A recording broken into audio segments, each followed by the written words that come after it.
Shalom Bapak Ibu Saudaraku yang dikasihi Tuhan Yesus. Salam damai sejahtera buat saudara semua dimanapun berada. Kembali saya mengajak saudara, mari kita bersaat teduh dan berdoa dalam renungan penuntun kehidupan setiap hari. Kiranya Roh Kudus menuntun dan menyertai kita sepanjang hari ini. Tema renungan pagi ini, peran Roh Kudus dalam hidup kita. Nats Alkitab terdapat di dalam Kisah Para Rasul 1 ayat 4 sampai dengan 5. Demikianlah firman Tuhan. Pada suatu hari ketika ia makan bersama-sama dengan mereka, ia melarang mereka meninggalkan Yerusalem dan menyuruh mereka tinggal di situ menantikan janji Bapa yang demikian katanya, telah kamu dengar daripadaku, sebab Yohanes membaptis dengan air, tetapi tidak lama lagi kamu akan dibaptis dengan Roh Kudus. Bapak Ibu Saudara yang dikasihi Tuhan Yesus, sebelum terangkat ke sorga, Tuhan Yesus berpesan kepada murid-muridnya untuk tinggal di Yerusalem sampai Roh Kudus dicurahkan atas mereka. Pesan ini bisa kita maknai bahwa Roh Kudus adalah penolong terpenting dalam perjalanan selanjutnya dari pelayanan murid-murid sepeninggal Tuhan Yesus. Murid-murid tidak akan bisa dengan penuh makna menjalankan peran yang tersedia bagi mereka tanpa kehadiran dan pertolongan Roh Kudus, saudara. Dan kita tahu selanjutnya apa yang terjadi adalah pencurahan Roh Kudus di kamar loteng.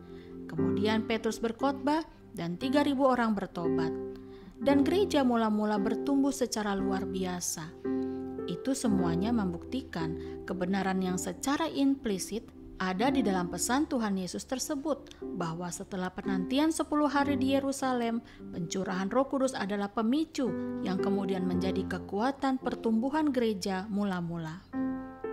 Saudara, kita mempercayai bahwa kita sedang berada di era Pentakosta ketiga, di mana Roh Kudus bukan hanya dicurahkan secara luar biasa, tetapi juga menyatakan manifestasi kuasa yang luar biasa, baik di dalam maupun melalui hidup orang percaya.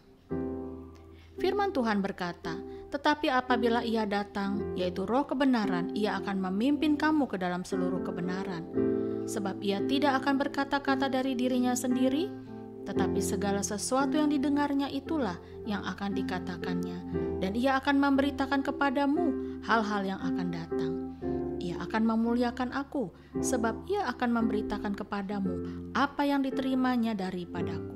Yohanes 16 ayat 13 sampai dengan 14. Ketahuilah saudara, ayat firman ini memberikan sebuah keyakinan iman kepada kita bahwa Roh Kudus yang ada di dalam hidup kita memiliki peran yang luar biasa jika kita memberikan ruang bagi Roh Kudus dalam hidup kita.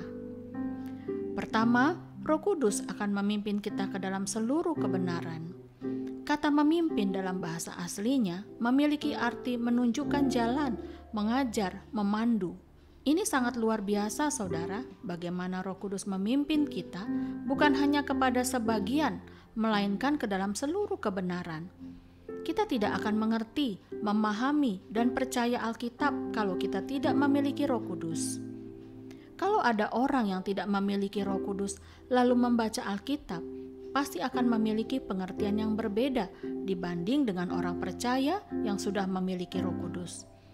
Sebab Roh Kudus menghilangkan penghalang, membuka pemahaman, membuat semuanya menjadi jelas, sehingga orang percaya dapat berjalan sesuai dengan firman Tuhan tanpa menyimpang ke kanan atau ke kiri. Kedua, Roh Kudus akan memberitahu kepada kita hal-hal yang akan datang. Setiap orang pasti memiliki ketertarikan tersendiri tentang hari depan, tentang hal-hal apa yang akan terjadi dalam hidupnya, bisnisnya, keluarganya, dan banyak hal lainnya. Rasa ingin tahu hal-hal yang akan datang inilah yang memicu orang yang tersesat, kemudian menanyakannya kepada paranormal, dukun, atau orang-orang pintar. Suatu perbuatan yang dilarang oleh firman Tuhan. Kita patut bersyukur sebab Roh Kudus yang ada di dalam kita, jika kita memberikan ruang baginya bekerja dalam kita, akan memberitahu kita hal-hal yang akan datang secara khusus sesuai dengan yang tertulis di dalam Alkitab. Contohnya, mengapa kita bisa percaya kalau Tuhan Yesus akan datang kali yang kedua? karena Roh Kudus ada di dalam kita dan Dia yang memberitahukan kita sesuai dengan apa yang tertulis di dalam firman Tuhan. Sekitar 28% dari isi Alkitab semua berbicara tentang nubuatan, yaitu hal-hal yang akan terjadi di masa akan datang. Apa yang disampaikan oleh Roh Kudus bukan berasal dari dirinya, melainkan dari Tuhan Yesus. Untuk itu, perlu sekali bagi kita, saudara, untuk memberikan ruang bagi Roh Kudus. Ketiga, Roh Kudus membantu kita dalam kelemahan kita. Demikian juga Roh membantu kita dalam kelemahan kita, sebab kita tidak tahu bagaimana sebenarnya harus berdoa, tetapi Roh sendiri berdoa untuk kita kepada Allah dengan keluhan-keluhan yang tidak terucapkan. Dan Allah yang menyelidiki hati nurani mengetahui maksud Roh itu, yaitu bahwa Ia sesuai dengan kehendak Allah berdoa untuk orang-orang kudus. Roma 8 ayat 26-27. Pernahkah saudara menemukan kesulitan dalam berdoa? Khususnya ketika kita tidak tahu apa yang harus kita doakan kepada Tuhan. Roh Kuduslah yang akan menuntun kita untuk berdoa dengan benar. Di akhir daripada renungan ini, marilah kita untuk memberikan lebih lagi ruang bagi Roh Kudus bekerja, saudara. Bagaimana caranya? Dengan membuka hati bagi Roh Kudus dan memberi diri kita dipimpin oleh Roh Kudus. Amin.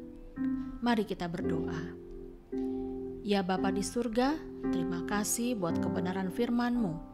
Saat ini kami mau membuka hati bagi kuasa Roh Kudus-Mu untuk menuntun kami lebih lagi ya Tuhan. Bawalah kami ke dalam seluruh kebenaran agar kami tetap hidup dalam kehendak-Mu. Di dalam nama Tuhan Yesus kami berdoa. Amin. Kiranya berkat yang sempurna dari Allah Bapa, kasih karunia dari Tuhan Yesus Kristus, dan persekutuan yang indah dengan Roh Kudus menyertai kita dari sekarang ini dan sampai selama-lamanya. Maju terus dalam tuntunan Tuhan saudara, tetaplah semangat, sampai jumpa esok hari di penuntun kehidupan setiap hari, dan Tuhan Yesus memberkati.